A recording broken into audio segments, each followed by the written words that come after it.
Introduce the participants of today's event. They're actually Mr. Fatih Birol, Executive Director from International Energy Agency, and Mr. Zhou Ji, Chief Executive Officer and President from Energy Foundation China, and Mr. Jin Zhijun, Academician, Dean of the Institute of Energy, Peking University. And today we're also very honored to have some important speakers. They are the member of the Chinese Academy of Social Sciences and member of the National Expert Committee on Climate Change, Mr. Pan Jiahua, as well as Mr. Gao Shiji, Director General of Institute for Resources and Environment Policies Development Research Center of the State Council, Mr. Chai Qi-ming, Director of Strategic Planning Department, National Climate Change Strategy Research and International Cooperation Center, and Mr. Jiang Liping, Vice President of State Grid Energy Research Institute, and Mr. Zhang Qiang, Professor and Vice Chair of Department of Earth System Science at Tsinghua University, as well as Aracela, Head of Technology Innovation Unit IEA. And we also have the Head of the Energy Technology Policy Division from IEA, Timur, who will release the report today. I think that most of you are quite familiar with him. He visited China for many times. So you can see that there's a IEA Senior Advisor, Mr. An Fengquan, as well as the colleagues from the China office, all attending today's event. And we're also very honored to have the director from EF China, Ms. Fu Sha, to moderate the second session, and she will actually moderate the roundtable. So there are many friends attending online. They are actually coming from the government authorities. They choose to attend this event online. And I think that in such a good timing, we can actually study how can China realize carbon neutrality. So let's get down to business. We would like to give the floor to Mr. Jin Zhijun, Dean of the Institute of Energy, Peking University, and academician. Now the floor is yours, Mr. Jin. Thank you, moderator. Honorable Executive Director Fatih, President Zhou Ji, distinguished guests, good afternoon.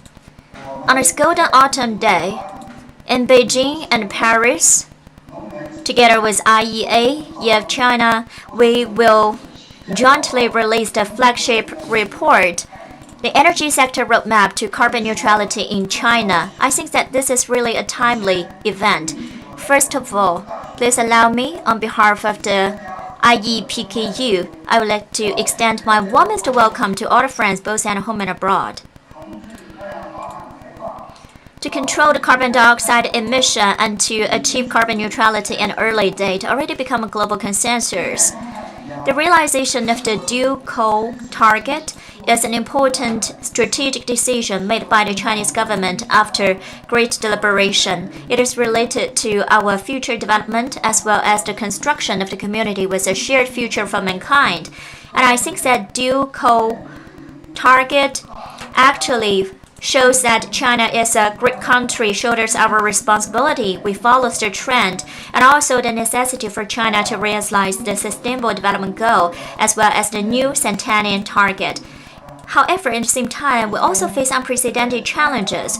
First of all, before carbon peak, per capita GDP and per capita energy consumption will grow in direct proportion. It really takes time for these two to decouple. And secondly, coal is actually the main emitter in the fossil fuels. And in China, actually, coal emitted more than 70% of the carbon dioxide. In the primary energy consumption in 2019, China 57%. You can see that Germany only 18%.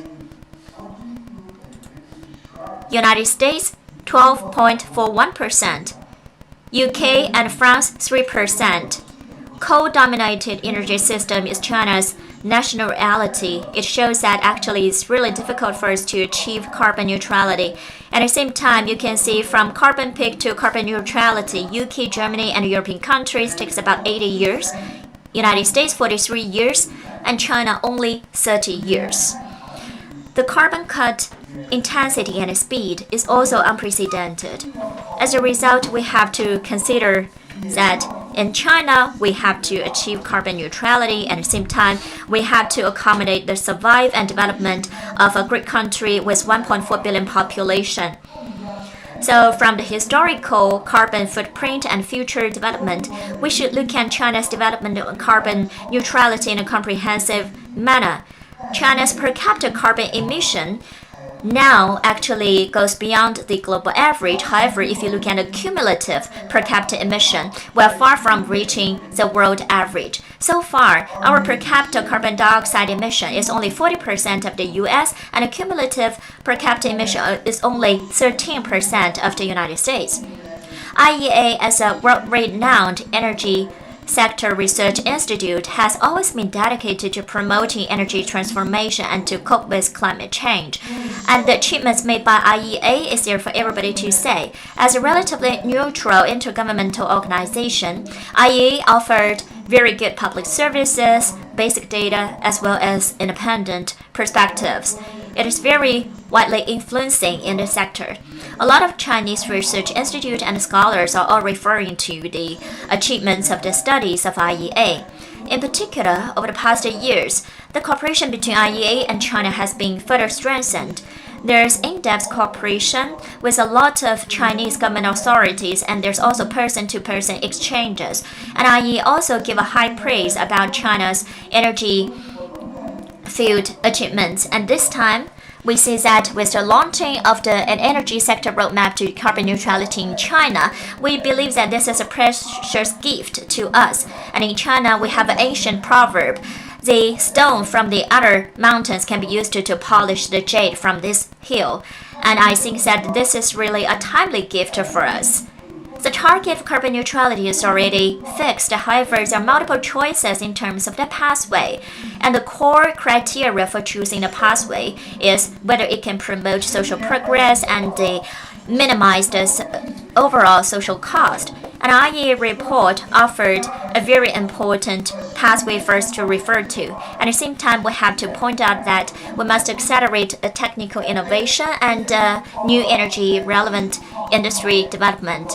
And I think that in IEA, in terms of your report for hydrogen, CCUS, and CCS, there are very in-depth elaborations. I personally highly recognize your studies. At the same time, we also look forward that IEA experts in the future can have an in-depth study about China's reality and our specialty, so as to propose more targeted proposals and suggestions. We also look forward that the Chinese colleagues and experts can actually exchange with the IEA experts in a candid way, so that we can achieve the biggest consensus. And here, I would also like to thank our partner, EF Foundation. It is that we have been cooperating with them today to host this release. At the same time, you can see that EF China has been constantly promote the transition of China towards the clean energy. You also made substantial contributions. I also admired the value proposed by EF Foundation, which is actually everybody has access to the right of using energy so as to realize the green energy growth. And we see that actually IEPKU is dedicated to promote the science and technology development in the energy sector and to promote the transformation to clean energy. We also conduct a publicity as well as professional education. We're a very high level think tank. We also hope that we can better serve the stakeholders. And finally, I wish this event a great success. Thank you.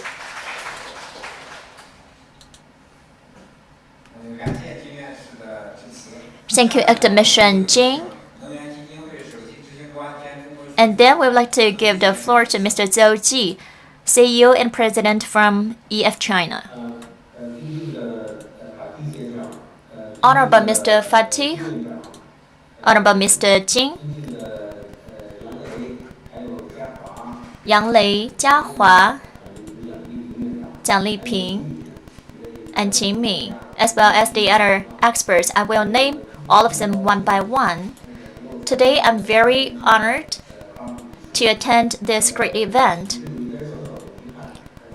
There's just one thing which is a regret because I personally planned to go on site to attend this event, but I was actually in Suzhou to attend a conference.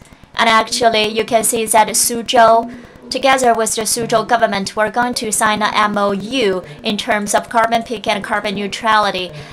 So I cannot make it to Beijing at this time. But today I'm very happy to meet so many friends and colleagues in Beijing and in Paris. I would like to extend my warmest congratulations to all of you. And I should say that this is actually the first substantial cooperation between EF as well as IEA. Fatih is an old friend of China. I think that there's a time-honored cooperation between us. I still remember that more than 10 years ago, I knew him. At that time, he was in China. And actually, there are a lot of very helpful actions taken by him towards the China's energy transition. I remember that Fatih has been the chief economist in IEA for many years, and the first official visit after he took office is to visit China, Beijing. And I still remember that a few days ago, together with Mayor Chen Jining, we actually had a very good conversation. And Timur is also an old friend of China. They are very insightful, and they also have the sincerity to cooperate with China. And I believe that this laid a very solid foundation for our cooperation. Just like Mr. Jing mentioned, IEA is a world-renowned professional intergovernmental organization, in particular in terms of the counter-related energy data scenario research, the modeling, as well as comprehensive analysis about energy, society, and economy. At the same time, in terms of the dedicated energy themes, for example, energy technologies, I believe that IEA is really an expert and also generated fruitful result and also promoted international cooperation. And IEA is also very influential. The cooperation between IEA and China has always been very good. For the report itself, I don't want to say too much. My colleague, Dr. Fu Sha, is on site. He is also attending this event on behalf of EF China, on behalf of our team, and I also have in-depth cooperation with IEA. And I think that she will give you more substantial ideas. So today, for Fatih, for Timur, as well as IEA team, I would like to express my sincere gratitude and my congratulations to all of you. At the same time, I also want to say that today, when carbon neutrality already become a global goal, you can see that actually 1.5 degree become a global target. As a result, China also set our ambitious target. And we do need international cooperation in order to achieve that target. In that context, I believe that the cooperation between IEA and the Chinese experts set a very good example and role model for all of us. As long as we have this kind of cooperation in place in response to the global climate change, we should be fully confident consolidating the wisdom of different aspects and deliver the global wisdom to China and the Chinese experience back to the international community.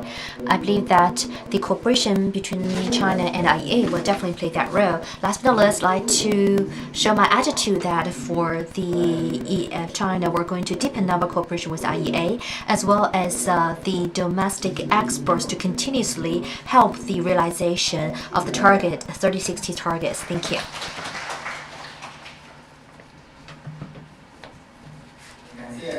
Thank you so much, Chief Executive Officer Zhou Ji, and also the great work that has been done by EF China. Next, I'd like to present to you Dr. Fatik Birol, Executive Director, International Energy Agency. Welcome. Thank you very much, Dr. Yang Lei.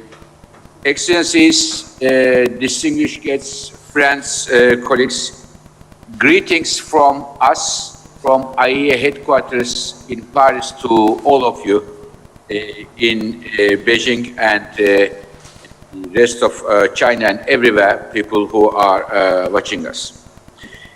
I would like to first of all thank the colleagues who made this great event possible, the co-host of Peking University and also Energy Foundation.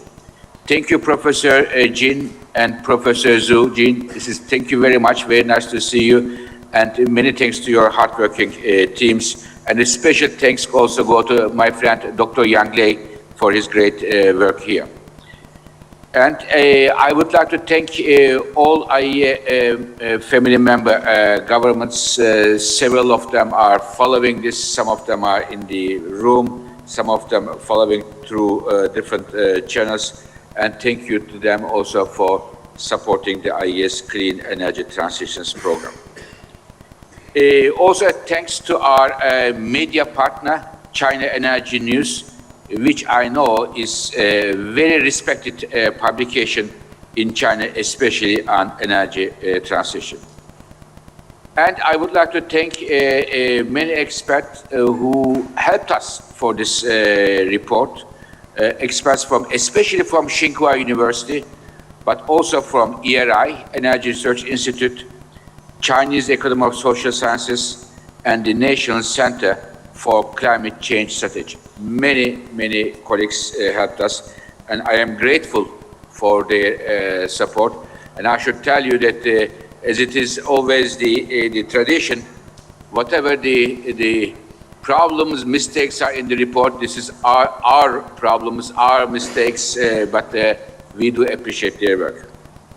Dear colleagues, we published a lot of reports on China in the last few years, but I can assure you, please trust my instinct feelings.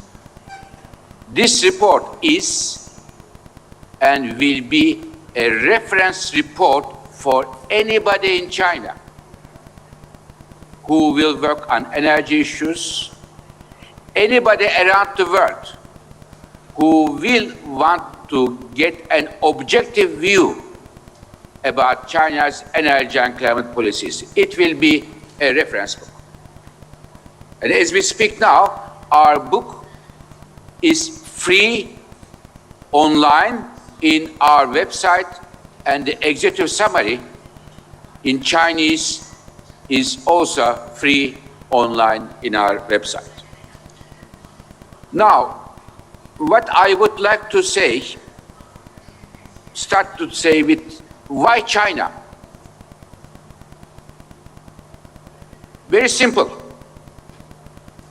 My friend, Professor Zhu Ji mentioned, I am the 7th head of the International Energy Agency, the Global Energy Authority. When I became the 7th head, I broke a tradition. The previous heads, rightly so, have their first visit to IEA member countries, Brussels, Washington, Tokyo, and they explain their vision, how they are going to run the IEA in those capitals. But as Professor Zhu Ji said, my first visit after I took the office, 1 week after, I went to Beijing, and at a big meeting organized by the Chinese Academy of Social Sciences, I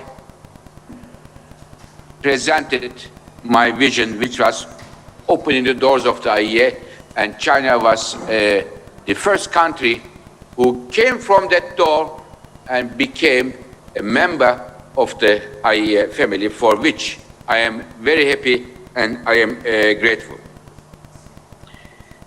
Dear colleagues, Since then, I came to 2015 to Beijing. I visited many times, but in the last few years, we have all seen huge economic development in China. And this economic development lifted hundreds of millions of people out of poverty, for which all Chinese people, from the people in the street to the government leaders, should be proud of.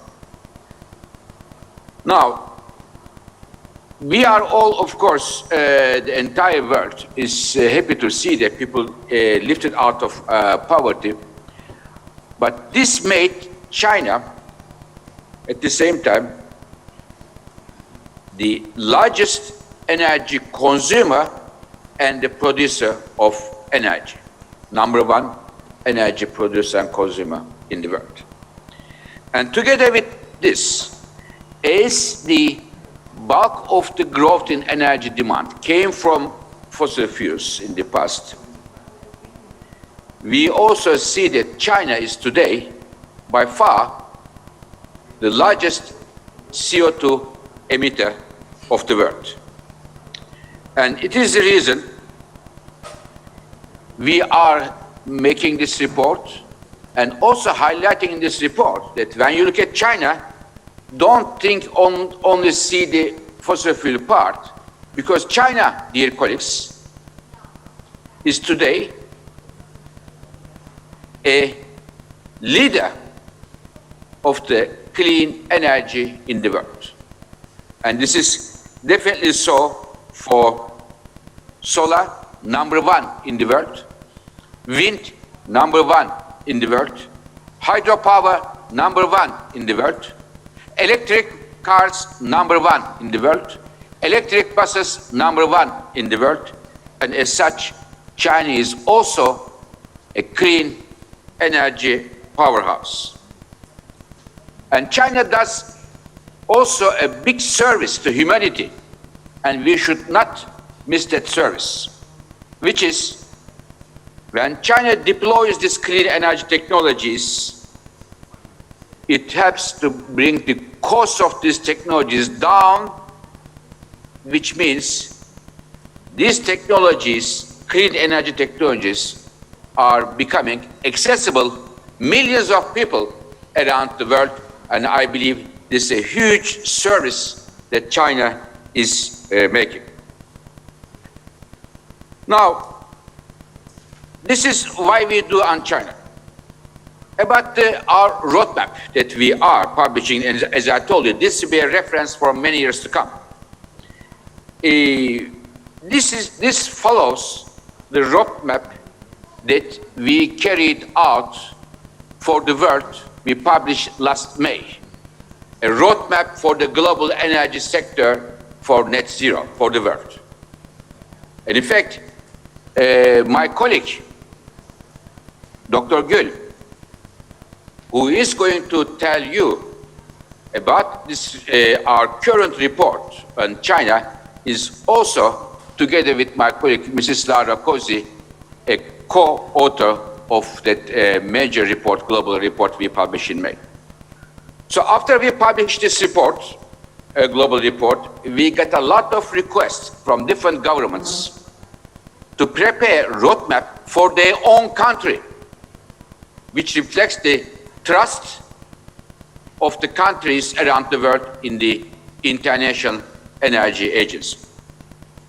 And we decided that we will start with the roadmaps with China, a country with which we work very closely. And our hope is that this report provides the input for Chinese government, Chinese business leaders, Chinese researchers, and Chinese people for their thinking how to address climate change. Now, dear colleagues, this report I know very well, carried out with the team of Dr. Timur Gül and some of the team members are here. I see Peter Levi, and I think we are going to soon hear from our colleague Araceli. Huge efforts were needed, but we know that the entire agency, International Energy Agency, gave different type of input to this report, as it is a key critical issue for the IEA, for China, and for the world. Now, one of the very good news recently in the energy and climate was, of course, September 2020, Chinese announcement at the United Nations General Assembly that the Chinese emissions would peak before 2030 in order to attain carbon neutrality before 2060. This was a big news for everybody who deals with energy, who deals with climate change issues. And our roadmap, Dr. Gül and his team, with the support and from the other parts of the agency, they look at how this target, 2030, before 2030 peak and 2060 carbon neutrality, changes Chinese energy economy and energy security dynamics. And when we look at the numbers, this was the first scenario they focused on, I see that there is a huge change in terms of the Chinese energy mix. What we have seen in the last couple of decades, the huge growth of fossil fuels will be mirrored, but this time growth will come from clean energy technologies, big growth coming from clean energy technologies. This is an excellent finding, and it also, our report shows that it helps to China to address energy security issues, which China today has some temporary challenges in terms of energy security, energy markets. It deals with that, and also it shows that the investments for the big, massive expansion of clean energy technologies are affordable for China. This was in line with the announcement made in September 2020. Now, the report has another scenario, which is a very uplifting message coming from our report. It looks whether or not China can see a peak mid-2020s. And what are the implications of that? The report finds out that China has the capabilities, economic means, and policy skills to reach a peak mid-2020s. This would increase world's chances of limiting global temperature rise to 1.5 degrees, which will be, of course, wonderful news. And if this happens, the second scenario happens, we would also see that the emissions in 2030 will be 20% lower than today. And here we see that there are many areas, a massive scaling up of renewable energies, electric cars, buses, much faster energy efficiency improvement, and cutting coal use in the industry sector and beyond. Now, these two scenarios are on the table, and we are sure that the Chinese policymakers are going to make the best decision for their country and for the world, and our work is basically to provide input for the consideration of our Chinese colleagues. I would like to also highlight before finishing that the innovation is critical here.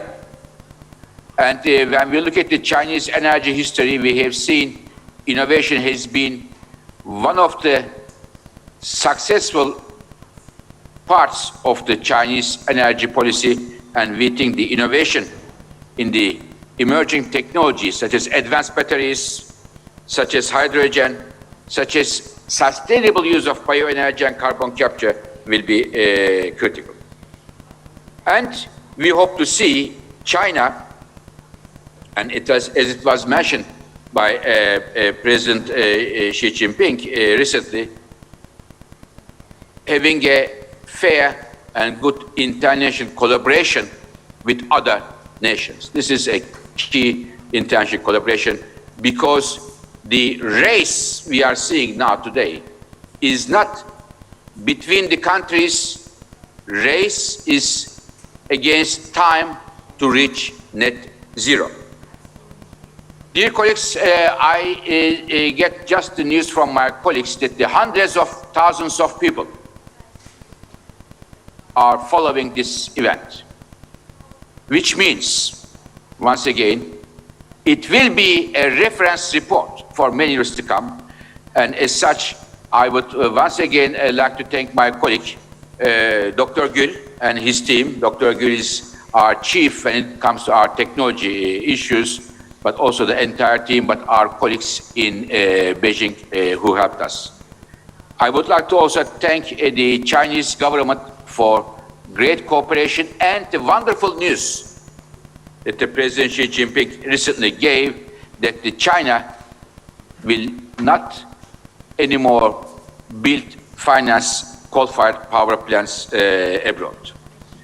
So, dear colleagues, very many thanks for organizing this event, and we are honored that the Chinese government is a part of the International Energy Agency family, and we are looking forward to hear your comments, suggestions, how we can improve our work on China in a better way. I thank you very much, Dr. Yang Lei. Thank you very much once again, Professor Zhu Ji, and thank you very much, Professor Jun. Thank you.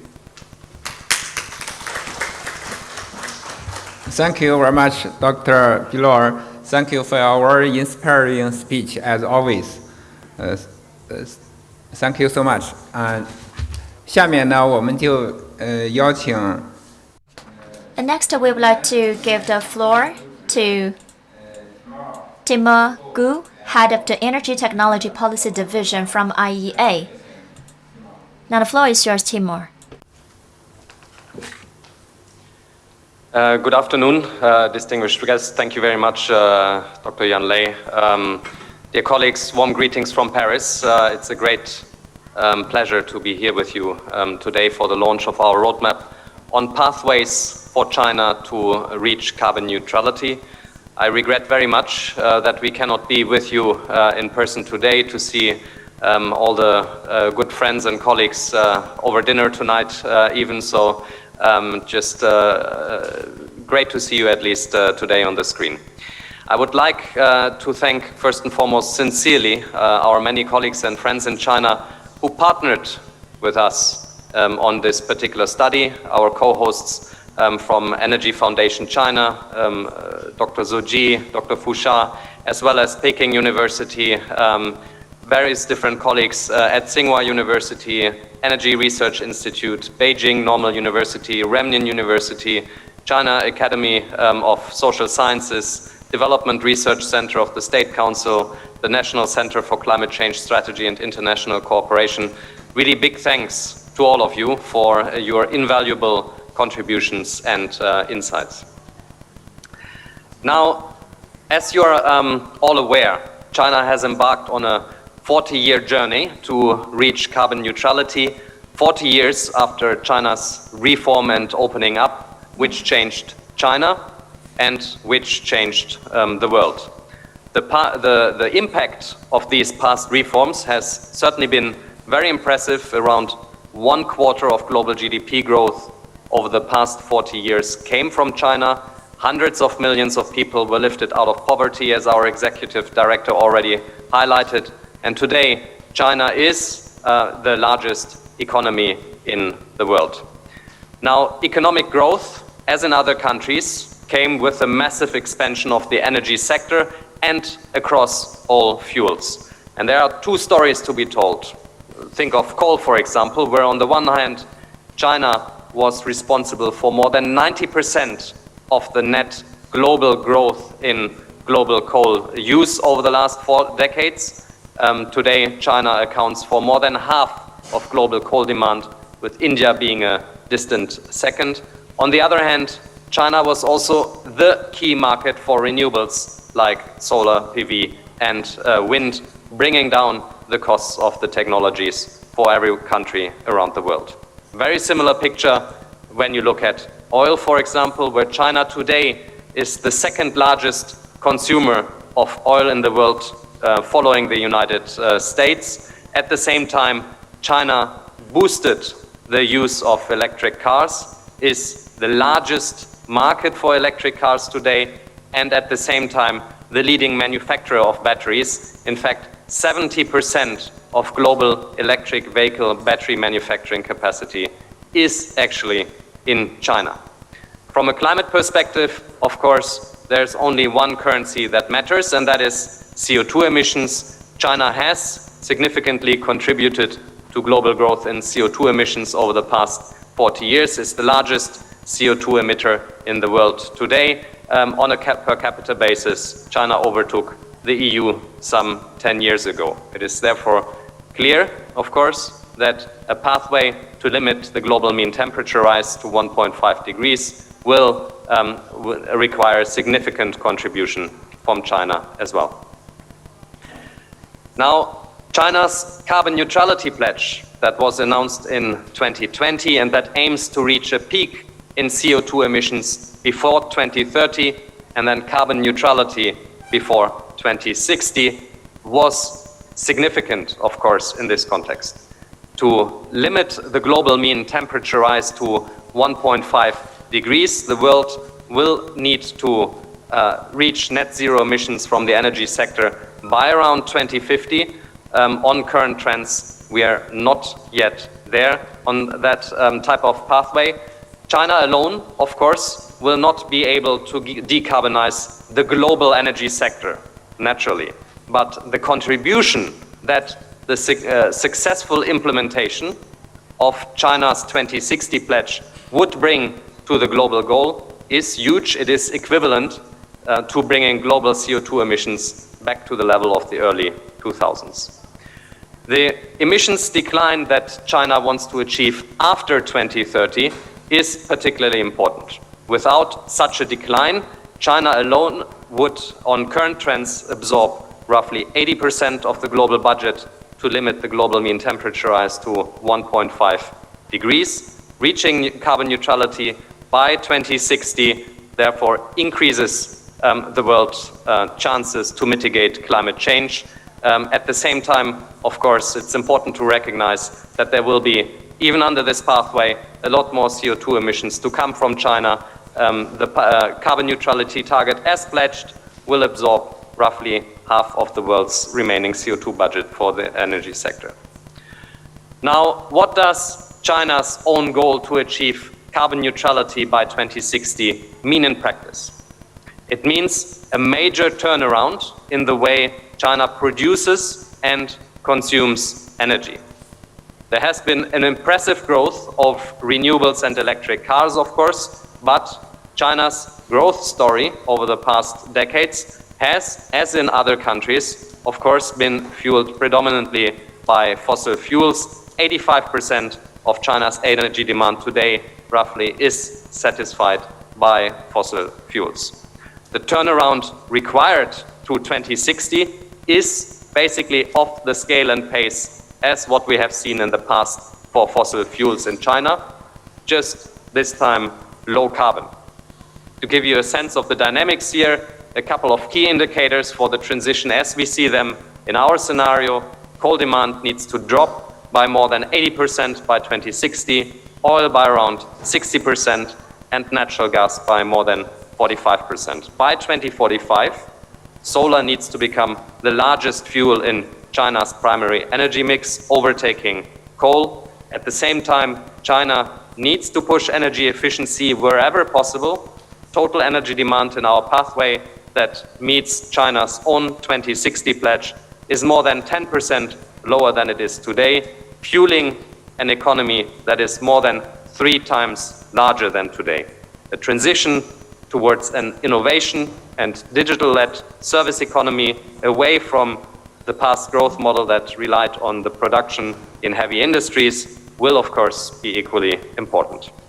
And finally, electricity will need to become a key fuel. To reach carbon neutrality in our scenario, electricity demand roughly doubles, and electricity becomes the largest fuel in final energy use already before 2030, overtaking the direct use of coal. Now, electricity is very important for China's clean energy transition, and there are 2 particular ways. First, there is of course a need to clean up electricity generation. Today, the electricity sector is responsible for about half of China's CO2 emissions. And second, China will need to make use of electricity across a wider range of sectors and applications, and to a larger degree, not only in transport for electric cars, not only in buildings for heating, but also for industrial heating, for the production of alternative fuels such as hydrogen and many more. What this requires is, of course, a massive acceleration in renewable capacity additions, in particular to meet that twin challenge, decarbonize the existing stock and scale up the use of electricity in various different other sectors. Even when you look into the comparison with the past, where China has really been outpacing the world on renewables deployment to reach carbon neutrality by 2060, renewable capacity needs to rise significantly over today's levels. The largest growth we see here in China's northwest and northern regions, where solar and onshore wind can take advantage of strong resource potential, good availability of land. Electricity security in this context will, of course, be a critical pillar. That's a critical pillar of any energy sector, but with the scale of renewables additions and at the same time the massive expansion of electricity use, this means that investments in low carbon flexibility sources to increase the reliability and resilience of electricity are even more important, looking at China's coastal provinces here in particular. Now, for the long term, it's important to recognize that China, as all other countries who pursue such net zero goals, require a wide range of technologies to reach carbon neutrality beyond electricity, beyond the electricity sector. To 2030, China can count on curbing coal use and technologies that are already on the market today, cost effective in most cases, energy efficiency, efforts to make a more efficient use of materials, renewables, other low carbon technologies such as electric cars. All this will go a long way. We actually have more technologies available today than we had in the past to bring down emissions significantly over the next 10 years. But for the long term, to reach net carbon neutrality, more technologies will be needed. Around half of all the emission reductions after 2030 will rely on technologies that are not yet in the market today. China is well placed here to tap into the opportunity that comes with developing and deploying alternative technologies. It's an emerging world leader in clean energy innovation. China is the 3rd largest spender on R&D expenditure in the world, following the United States and the European Union. Public spending on low carbon energy R&D in China has risen by 70% since 2015. China has a strong track record in developing early markets for technologies by setting up competing provincial and municipal pilot projects. The startups in China have attracted more than 1/3 of global early stage energy venture capital in recent years. And China is also actively participating in international technology collaboration. We see that here at IEA, where China is a member of 27 of our 38 IEA technology collaboration programs on R&D.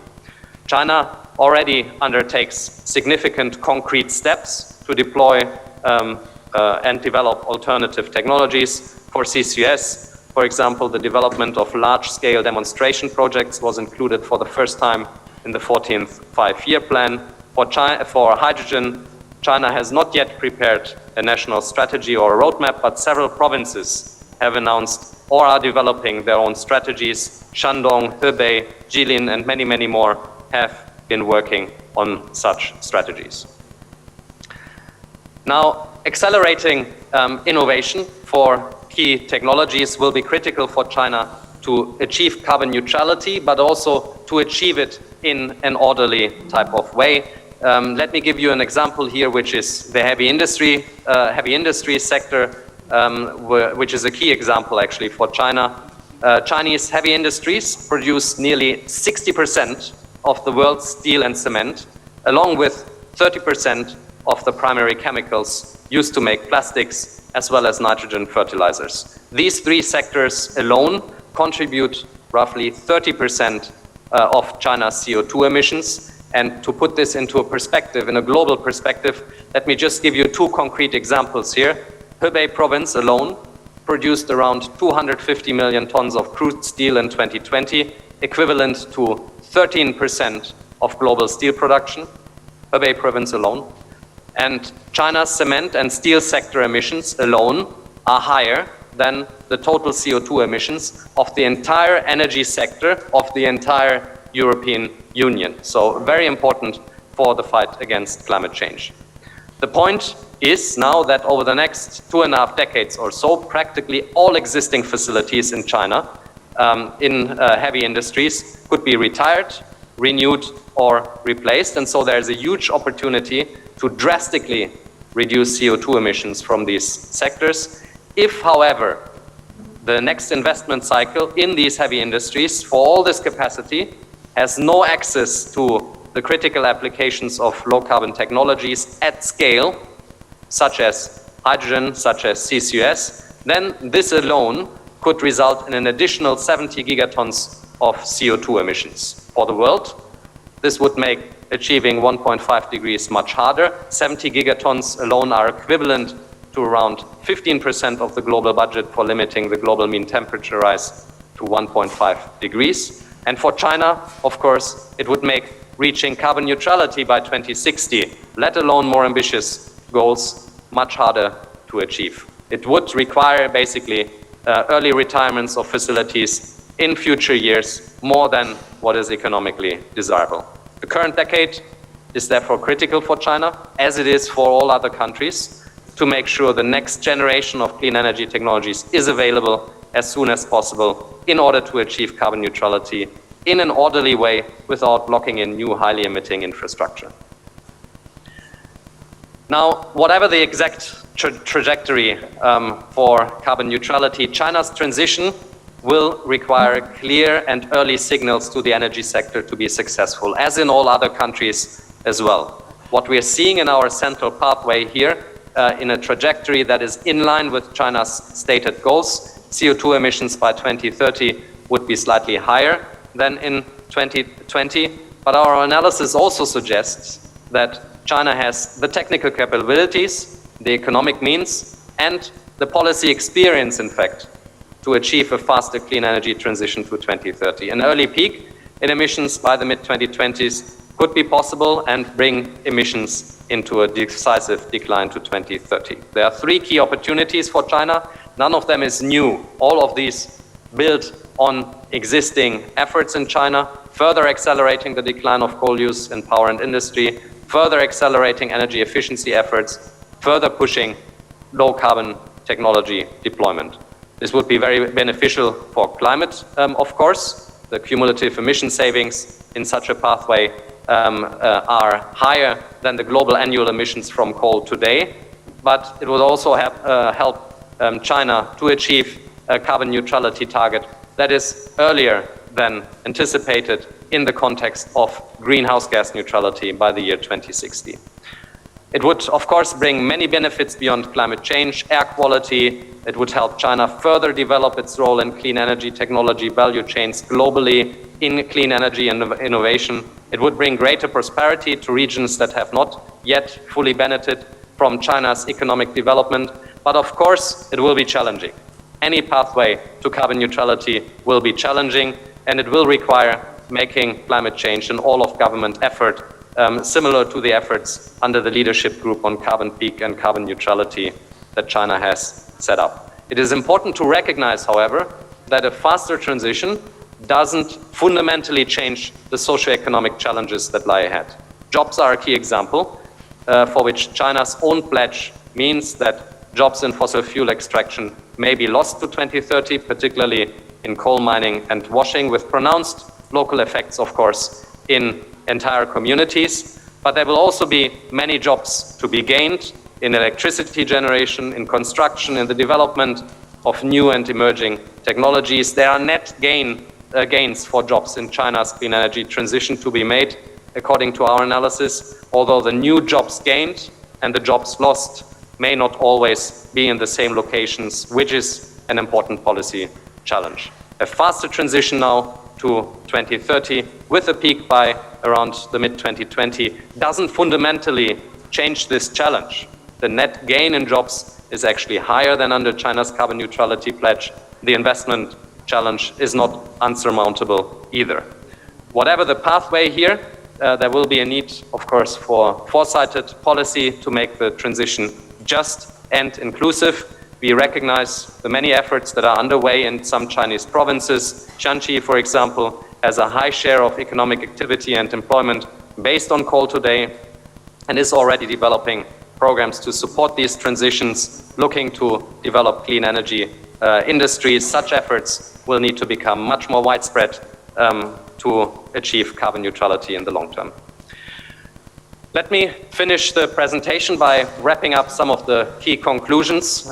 First, China's impressive growth story has lifted hundreds of millions of people out of energy poverty, which is really a major achievement of China.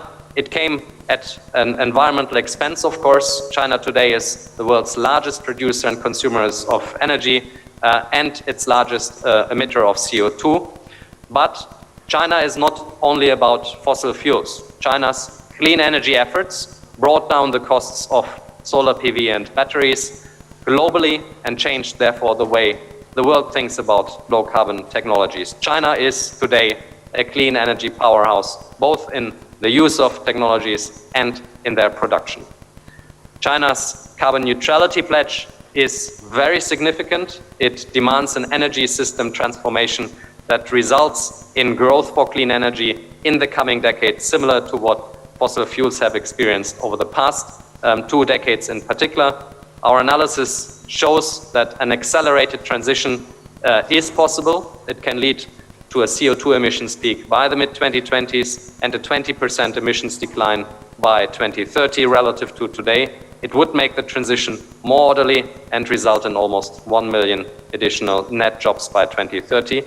We believe that China has many strengths that has been showing over many years. It is well placed for a successful transition to carbon neutrality, demonstrating leadership in technology and energy policy.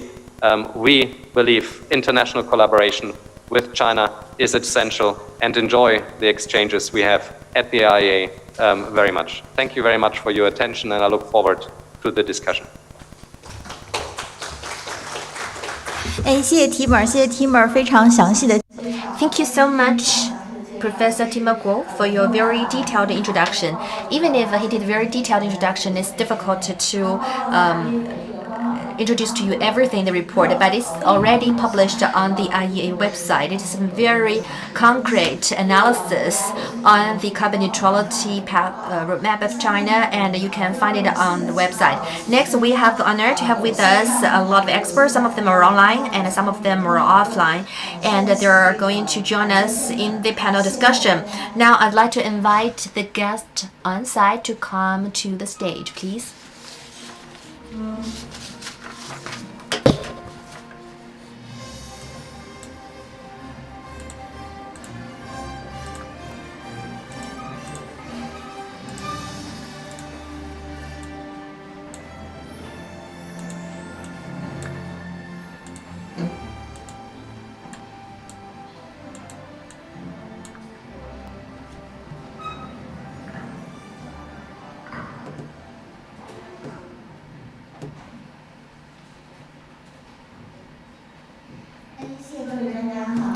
Thank you, experts. Our dear panelists, it's an honor to have you with us today, and we also have two guests online.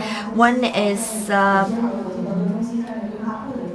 Director Chai Xinmin, the Director of Strategic Planning Department, National Climate Change Strategic Research International Cooperation Center, Ministry of Ecology and Environment, and also the guest online, Head of the Technology Innovation Unit, IEA, Resile. And also we have Mr. Pan Jiahua, member of the Chinese Academy of Social Sciences and a member of the National Expert Committee of Climate Change here. And also with us, Gao Shiji, Director General of the Institute of Resources and Environment Policy Development Research Center of the State Council, and also Director of Strategic Planning Department of the Professor and Vice Chair of the Department of Earth System Science, Tsinghua University, Professor Zhang Qiang. It's of a great honor that about the main findings of the report, after the launch of the report, to have some discussion with the experts and panelists. The first question is for Professor Pan.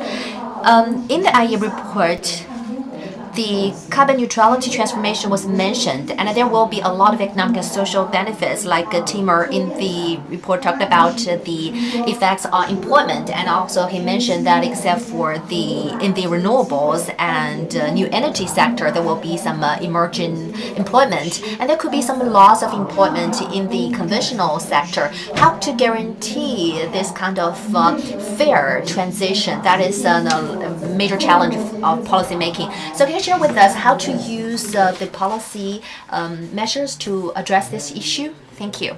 First of all, I'd like to congratulate on the launch of the report. Very informative, and the experts have done very detailed work, and the results are quite persuasive and very helpful to the cognition of the society. Just now, Professor Fu Sha asked me that question, and I think that has been explicitly demonstrated in the report already.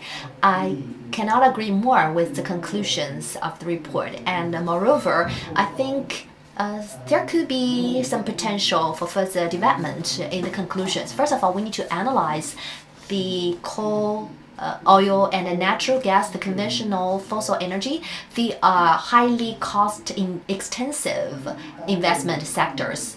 So for the coal, it's usually 50 billion of 5 billion or 10 billion size, and for petrochemical, for Shenhua company, they have like a 20 million ton coal to gas projects or something. It involves a large sum of money. So for the traditional production of coal, they are mainly the dynamic coals, and they are relying on the miners to mine underground. So definitely that will lead to some employment loss. But if it was done mechanically, so not too much labor were involved, so the job loss will be quite minimal.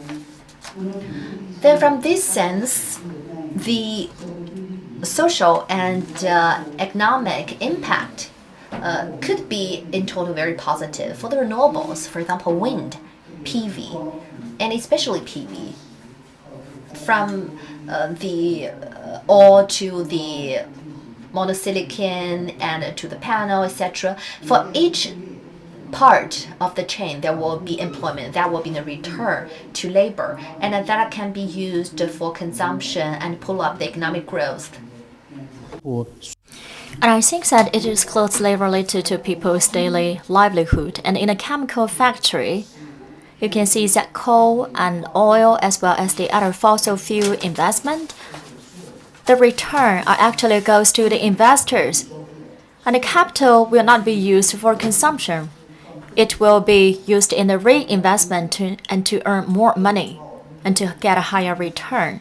So I think that in this sense, this kind of energy transition, this kind of acceleration to carbon neutrality will actually help us in the economic and social transformation. This is very meaningful and will absolutely deliver positive impact. Thank you, Mr. Pan. I think that you actually give us a very positive confirmation about the meaning of this transition. According to our study, we also found out that for coal chemical, as well as the other high energy consuming sectors. Comparing with those industries, so renewables, they are actually a labor intensive, much more labor intensive, and will generate more job opportunities. So next question is for Mr. Gao Shijie. Let's discuss about economic growth, because in a society, people are actually interested about the relationship between dual coal target and economic growth. Some people see that to achieve the dual coal target, we can actually grasp the opportunity for a new wave of industrial revolution and the technical revolution. Because for a lot of industries, China has been taking the lead in the whole world. For example, the renewables, the NEVs, as well as batteries, China do enjoy our competitive edge. And in the report, there's also one conclusion I noticed. If in the battery industry, China can maintain such the competitive edge, actually the market will be 250 billion USD market. This is really a huge market. So, Mr. Gao, what's your take on that? Because for dual carbon, in short term, it may generate some economic issues or problems. I just want to understand from your side. So, firstly, congratulate on the release of the report from IEA. And actually, in the global energy transition platform, there's also the release of the report from IEA. And through today's release, we see that the content really goes beyond our expectation. Because for this report, it actually offers the references for the government as well as the research institute. At the same time, the global community will understand the achievements made by China as well as the difficulties we're facing. At the same time, we can also let the world know our determination. So whether the transition is opportunity or a challenge, in the report, their very detailed elaboration and academician Pan also give us very detailed analysis. So we heard that in China, we used to be dominated by fossil fuels, and now we're transitioned to the non-fossil fuel dominated society. This is really a huge transition. There will be a lot of cost, which will be counted as the impairment. So at the same time, we also have to think about the labor skills as well as the other factors. So the cost for the transition is also huge. But I think that as long as you want to grasp this opportunity, actually you can really discover the opportunities, because in the renewables, there's a lot of highlights. For example, Dr. Biro mentions that in terms of PV, solar, as well as the other renewables, we're all number one. So if we grasp this opportunity, it will generate a huge amount of competitive sectors and industries. And China is still in the process of modernization, and we have to satisfy people's daily need about their high quality livelihood. We have to build bridges as well as build road. So in short term, we cannot just totally get rid of our reliance and dependence on fossil fuels. And just like the report mentioned, we must actually plan our investment in a precautious manner, and to ensure this transition is really smooth and steady. This is really one of the challenge. And in addition, there's also recent blackout. So you can see this is some real challenges we encountered during the process of transition. And in terms of the new opportunities as well as the transition cost, how can we strike a balance? I think that we must have very careful calculations about a long-term interest as well as the short-term interest. I think that this report offers a very important framework for us to calculate this kind of cost. I think that we do have to strengthen our competitive edge.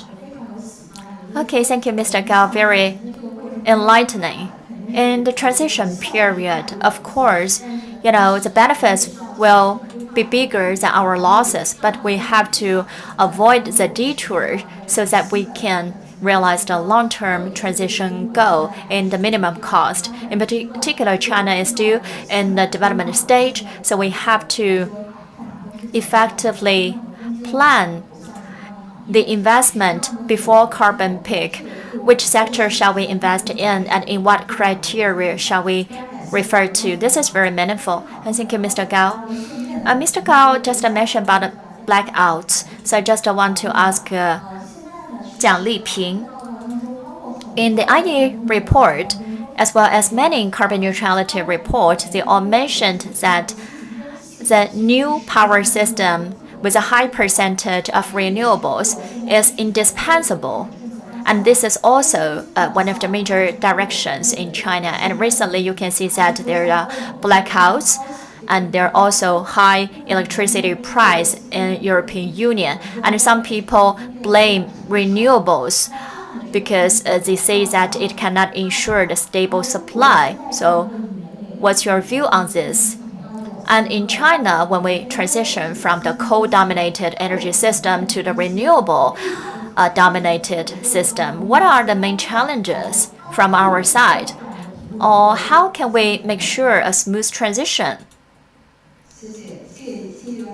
Thank you for your invitation. And even though today we didn't see the whole content of the report, but I believe that actually there are a lot of data in the executive summary. This is very important. I think that there are a lot of similar reports. If the report can inspire your further thoughts or inspire some controversy, I believe that this is really a good report. This report do inspire my personal interest a lot, so we can have further discussions in the future. So in the interest of time, I will directly answer your question. Yes, in all of the countries, electricity will become the main sector to realize the energy transition. I found that in the whole world, when they discuss about transition, they will definitely mention about this topic. This is quite realistic, and this is also the common choices from other countries in the world. So I think that is good we have this exchange with the foreign colleagues. When we constructed a new type of electricity system, the biggest challenge is actually the two sides of a same coin, I should say. So previously, we see a lot about the safe operation of the electricity system. But recently, you can see the blackouts. Of course, there are a lot of complicated reasons behind that. And we realized that the high percentage of renewables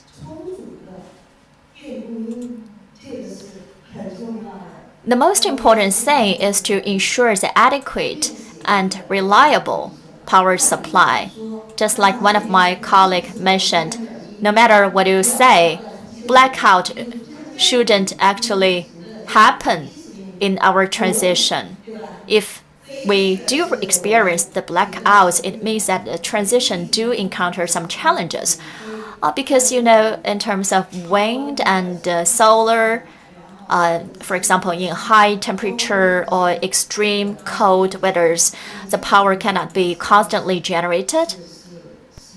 As a result, you can see you must face this reality. In a modern society, all of the residents, we cannot bear the issue of blackouts. And this is the biggest challenge. Whether there are solutions for this problem, yes, we have. A few days ago, we do have an exchange with the European Union. We discussed about how Denmark transitioned from dark energy to green energy. So several days ago, we do have this communication, which is about what are the challenges in China. And on that seminar, we also invited some experts from Germany to introduce their experiences. And from my side, I think that the success of transition from Germany and Denmark, they actually rely heavily on market, and they all talk about the role played by the market. Since we already mentioned about the challenges, if we have a good market mechanism and coordinated policy measures, it will be very helpful for us. But now the biggest issue is that we're still in the process of building an effective market. The market doesn't play the role yet. And there's also the coordination between the market as well as the policy. We need to strengthen the coordination between the two. So this is one of the biggest challenges in front of us. I believe that actually this is not only a technical problem. In a high proportion renewable configuration, how can we actually construct a new sectoral ecosystem? And for different power generator and the grid, as well as the final users, we have to ensure the safe operation as well as adequate power supply. And what role can each stakeholder play during this process? The responsibilities and accountabilities must be set very clearly. This is very important. Thank you. You pointed out a very important direction for us to construct a new electricity system. We have to rethink about the format of this industry, and from the technology as well as policy perspective, we have to build an effective market so as to help us deal with the uncertainties as well as the risks. And the next question is for Dr. Chai from the National Climate Change Strategy Research and International Cooperation Center from Ministry of Ecology. We see that actually we always emphasize how can we accelerate the transition so as to ensure we meet the carbon neutrality target. We know that NDRC as well as Ministry of Ecology and Environment, you have been formulating the policies to promote carbon neutrality. So from your side, what are the most important policy choices so that we can realize the near-term and long-term accommodation, and how can we actually better transition from carbon peak to carbon neutrality? Dr. Chai, we cannot hear you. Can you hear me now? Yes, we can hear you now. First of all, I would like to congratulate IEO as well as your partner for the successful release of the report. Actually, this report is very inspiring. In order to achieve carbon peak and carbon neutrality, the most important thing is to promote energy production and energy consumption revolution. Of course, I didn't finish reading all the report, but it is really informative and very inspiring. The question you just raised, actually, a lot of countries have put forward that in the middle of this century, the carbon neutrality target should be hit. And one of the most important things after the target was put forward is to realize it and how to make sure that it will be well implemented. At the very beginning, when we tried to debate on the target of 2030, 2060, we've been doing a lot of discussion about the implementation. Of course, there are a lot of barriers. Not everything was as easy as we thought. And after the carbon neutrality targets was announced, we know that there are a lot of things that need to be addressed. And recently, we came across the issue, as you've mentioned, in China. We have very serious limitation on this power supply, and also the shortage of power, and also the demand of power were very much contradicted. And there could be a lot of backdrop, like the overall cycle of the supply and demand. There could be new impact against the epidemic, and that will be projected in China, and that's all the issues we have to face with at the moment. Whenever there are a lot of different voices, you may find that there could be a lot of people who are not that friendly towards carbon neutrality. There are different voices. Not everybody applauding the carbon neutrality or the earlier carbon peaking. And on the different voices, and especially the conflicts behind the different voices, we need to do a lot of analysis. You mentioned that what kind of policies are needed. First of all, I think that for China, one of the necessary part is about the climate change legislation. At the national level, actually, the 1+N policy, as well as the drafting of other carbon peaking policies, will be launched and implemented very soon. And it is in a combination with different sectors. We always talk about the mainstream or mainstreaming. That is valuable. And a lot of policies in the future will be very much related to that. And that will be a great inspiration in terms of policy for a lot of the government authorities. And the second, the climate change itself. We have the long-term targets, and in the process of implementation, we need to accumulate the experience and try to correct them along. I know that the IEA had done a lot of work, and we found that some of the predictions are not quite in line with reality, so we have to update the situation. Of course, we need regulatory policies as well as market policies. I'm convinced that for the next step, in the implementation of the 1+N policy of China, there could be different observations, good or bad, but that initiated a very serious discussion on the carbon topic in China, which is quite valuable.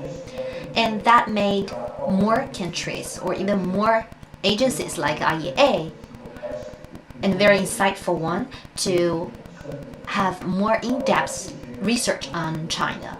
And all those will be very helpful for China to have a higher quality and more efficient carbon peaking earlier. Thank you.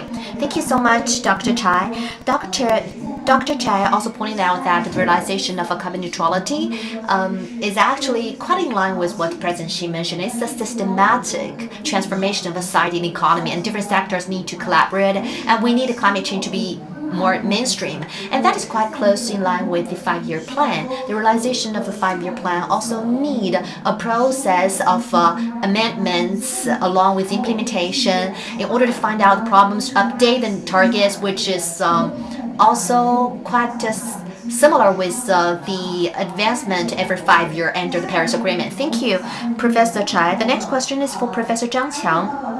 In the IEA report, they spend a lot of words to talk about the infrastructures. We know that infrastructure are long-lasting and with very high lock-in effect. And in the IEA report, it mentioned that for the existing IEA, the existing infrastructure, that will be like 1/3 of the world, and how to address those inventory part, it is also very important. And also we are trying to control the high emission and high consumption industries in order to avoid the long-term lock-in price, lock-in effect. So the growing part is also very important. So for Professor Zhang, in terms of infrastructure, how can we address the issue of cleaning of the existing infrastructure, I mean the inventory, and how to make sure that newly added infrastructure will be more carbon friendly? Thank you. Thank you so much to have the opportunity to come here to learn from you. Actually, I feel the same with the previous panelists. This report is very concrete, very detailed, and for the realization and implementation of a carbon peak and carbon neutrality of China, that serves as a great reference. Carbon neutrality is actually the groundbreaking transformation of the energy mix. In this transformation, there's definitely the issue of transformation on the existing energy mix. As Ms. Fu mentioned already, for the inventory part is usually with very long life cycle, different from the steel iron and steel industry. It's different from the other industries like iron and steel, etc. The infrastructure is usually with 40 years of lifespan. And in China, just came across a round of rapid development of different sectors, and that brought in the problem. The inventory we have at the moment are quite young, and the majority of the iron steel and coal-fired power infrastructures were usually constructed in the past 1 or 2 decades, which means that the residue life will be around 30 years or even more on average.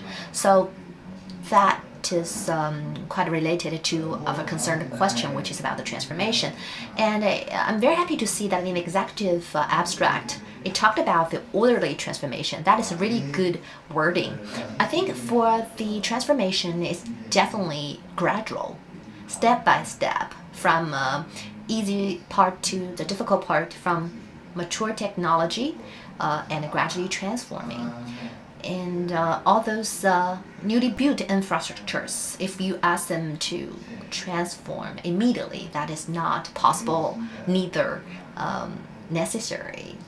And we do not have a groundbreaking technologies to replace it or interrupt technology to replace it immediately. So we have to curb the hashy investment or blind investment on the new infrastructures, of course, like those high consumption infrastructures with fossil energy. They are going to retire at after 2060. So I think the government have been fully aware of that during the 14th five-year plan period. On those capacity, the strict control on them will be one of the perspective. And during the 14th five-year plan or in the next period of time, we already declared that we're not going to build any coal-fired power plants overseas, but there's definitely a time point that we're going to stop that in China, domestically. So we also look forward to the early coming of that point. That is the first point I'd like to make. And second, in the current transformation, the climate change or climate comprehensive efficiency should be considered in an integrated way. And of course, the high energy consumption will definitely lead to a great stress on environment. Like they have a very high water consumption, and usually they will generate a lot of the air pollution. They are large emitters. And in this process, we can think about that for those existing and very backward and very small size facilities, if they're in some areas with large environmental stress, like with a great shortage of water in Jingjingjin area with a lot of haze, so we can give priority to them to phase them out sooner, so that they will lead to maybe more environmental benefits, which will be more helpful. And for the iron, steel, and cement industry,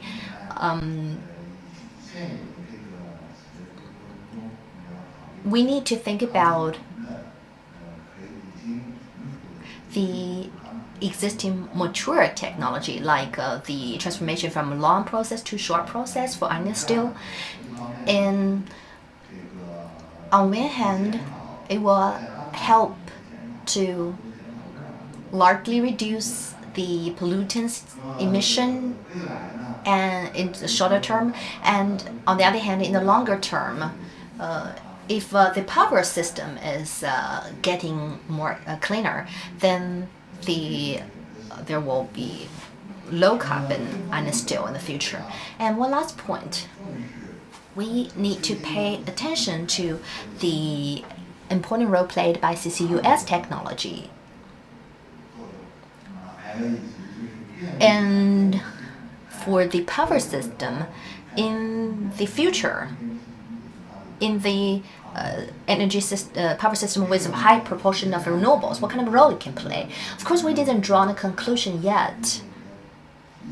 I guess that we should accelerate the enhance our investment into the research on that part, because different technology pathways and different development scenarios will be dependent on how much inventory we should leave there, and it is very flexible, of course.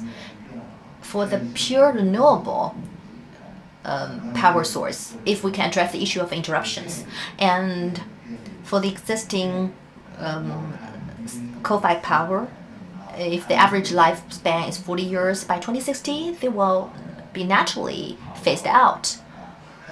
But if the interruption issues were not addressed, will not be addressed then, and we still need to keep certain proportion of coal-fired power to address the issue of peak shaving, because at that time, for the whole system, no matter it is with fossil or without fossil, we have to realize net zero. So the technologies like CCUS will definitely play in a bigger role. So that's for me. Thank you. Thank you, Professor Zhang. In light of time, I'm sorry, we have to be really brief. Just now, Professor Zhang had given us a very good elaboration on how to deal with those inventory part and what kind of different technology pathways, how we can do better preparation. Very inspiring.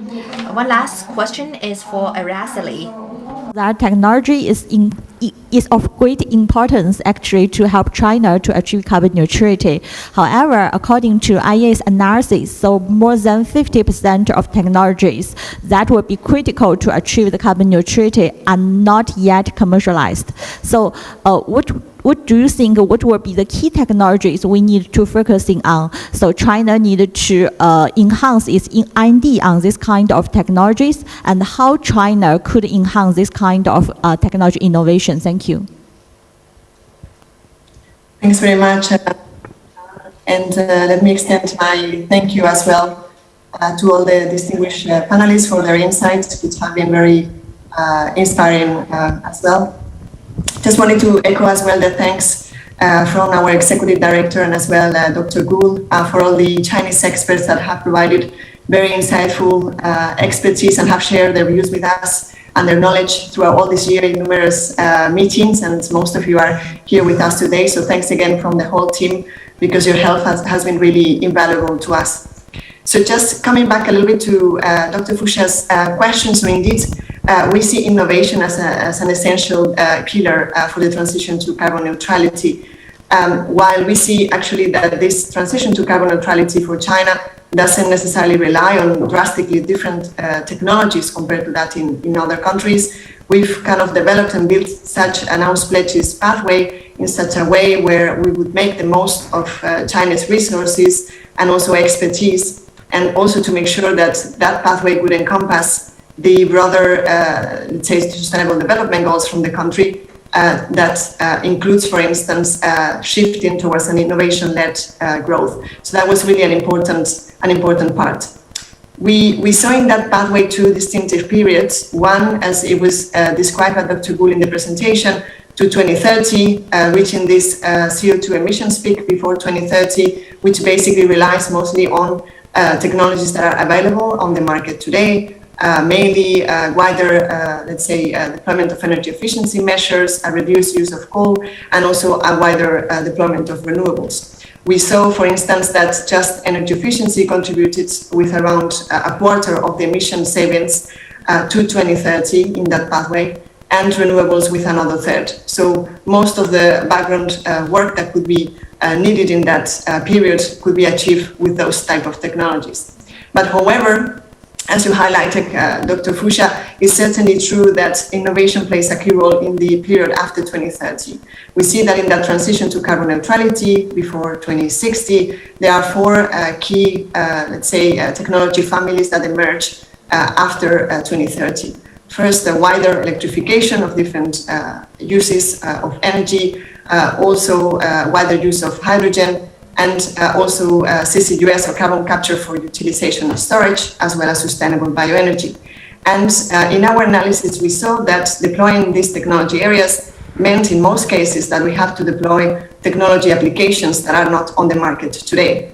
Actually, you are right in highlighting that in the period between 2030 and 2060, the emission savings that would be, let's say, gathered over that time in our pathway, around half of those would come from technologies that are either at prototype or demonstration stage today.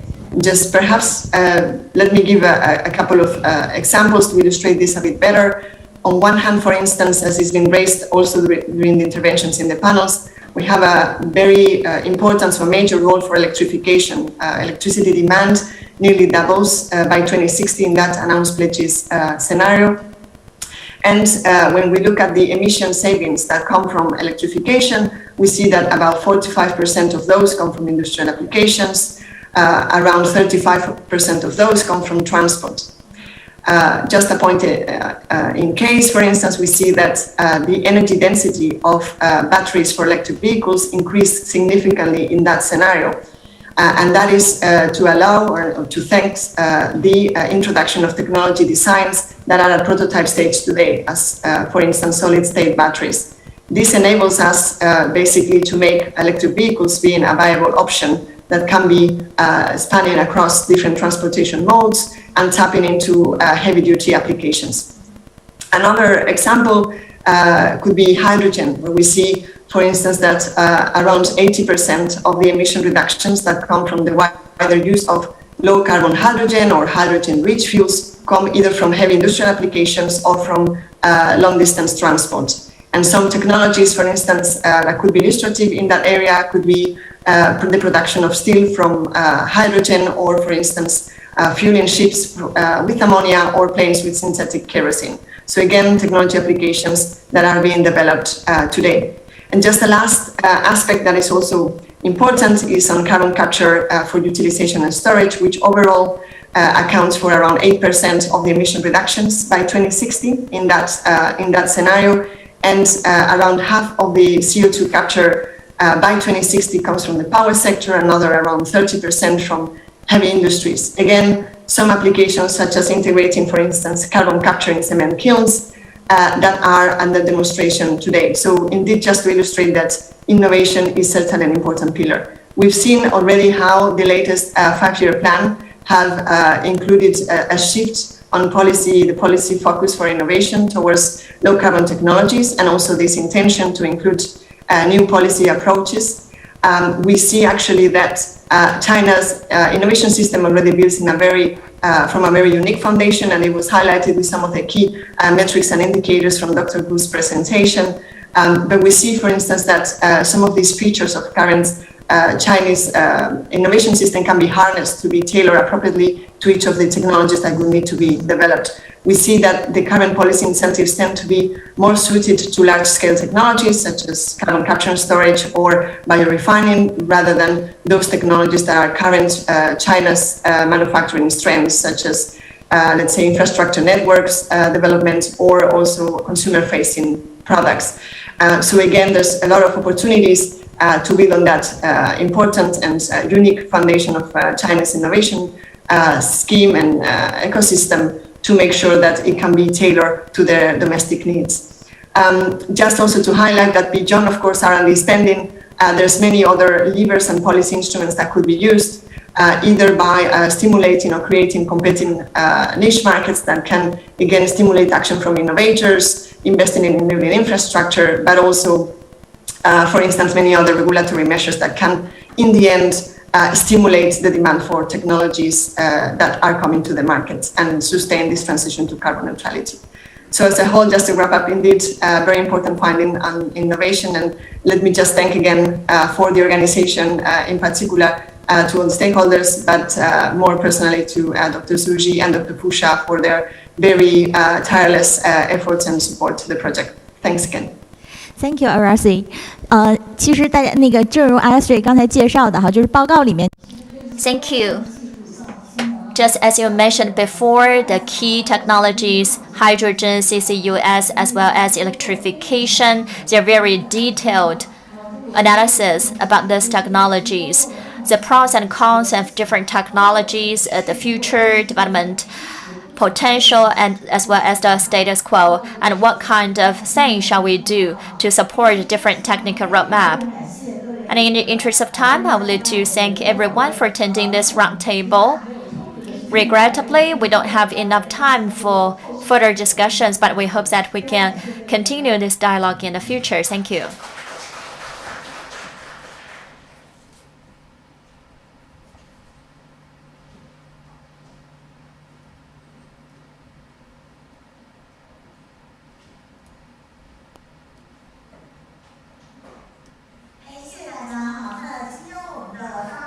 Hello, everyone. So we're approaching to the end. We're already running out of time. So today we have to cut off the QA session.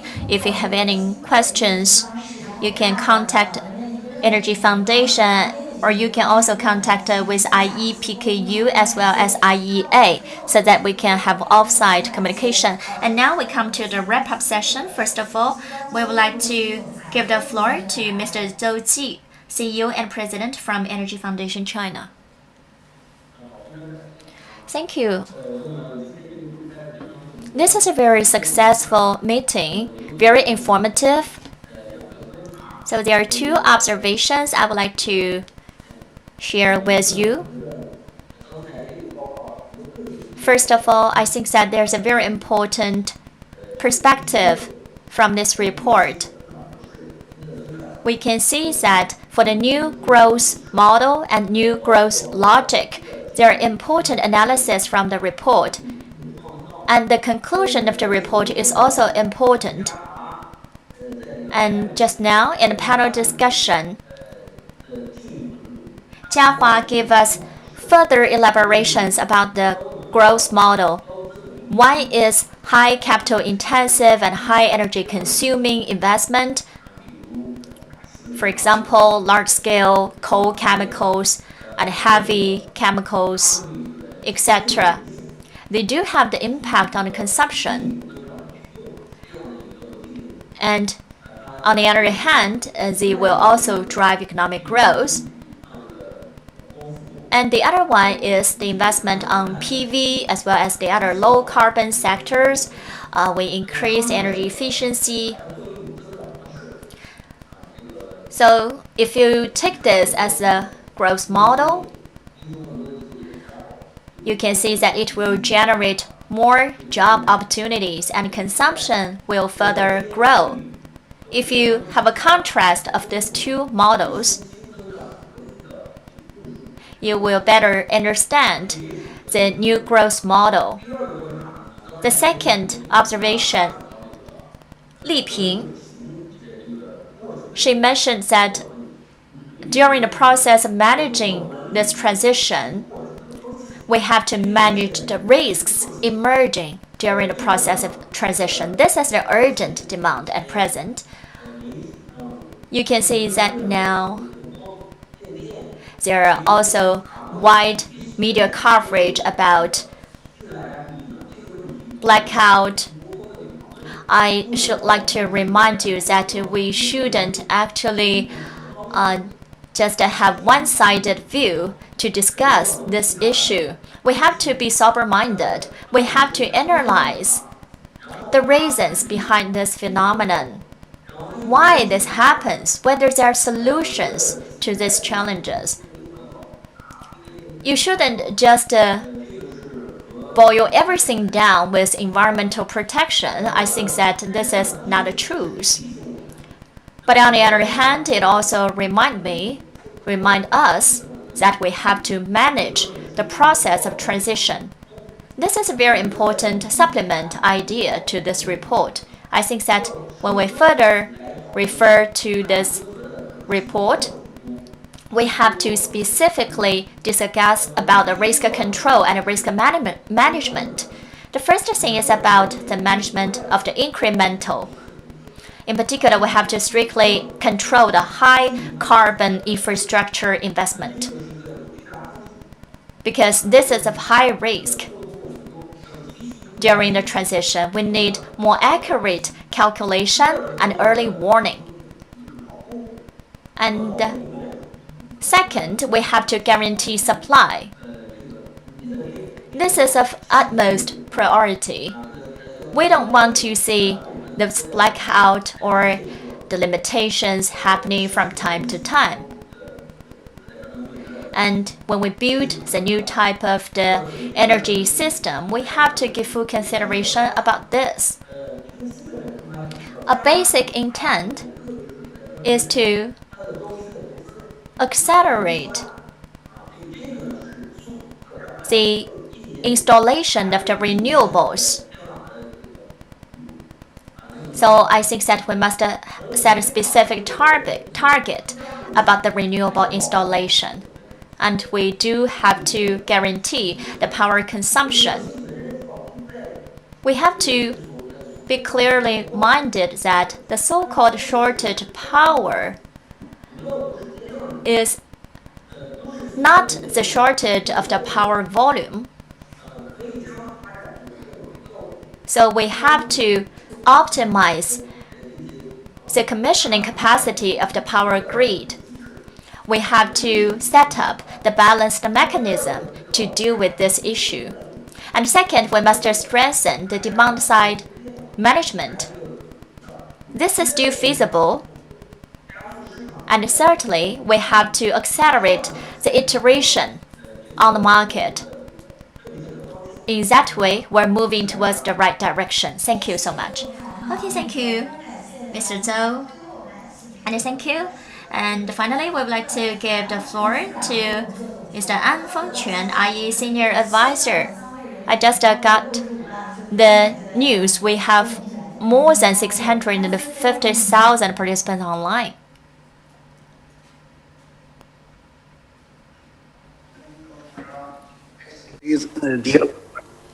Very happy to meet you here. Just as Fusha announced, AE's launch report has broken another record.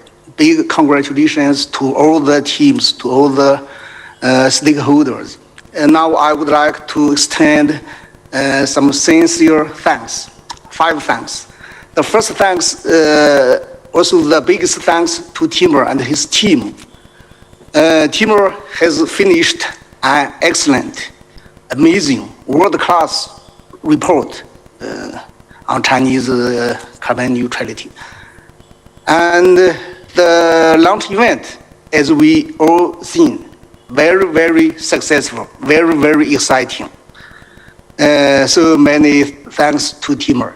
And sincerely hope Timur and his team will continue to pay more attention to Chinese energy transition and climate change issue, and will provide more thoughtful, insightful, innovative recommendations to Chinese decision makers and all other stakeholders. The second thanks to today's all participants, especially our great panelists. You are not only the participants and contributors to today's meeting, but also I think will be the propagators and practitioners of the great report. My third thanks to EFT, Peking University, China Energy News, and China Desk IEA. With all your excellent coordination, cooperation, which provides a very good platform for our launch event. Especially thanks to Dr. Fusha, Dr. Yang Lei, Ms. Zheng Yinyan, and Rebecca. Thanks a lot. The first thanks to our today's great interpreters.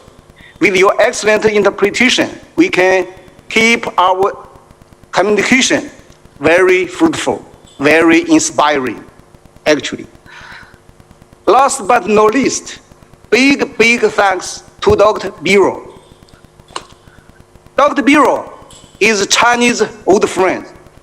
He has been devoted himself to cooperating with China, to helping China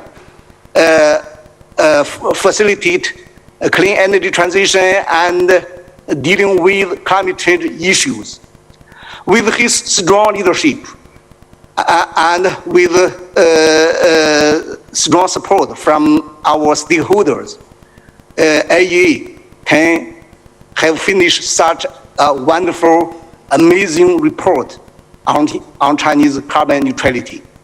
And I sincerely hope Dr. Biro will continue give us a strong leadership and to enhance the bilateral cooperation between the IEA and China.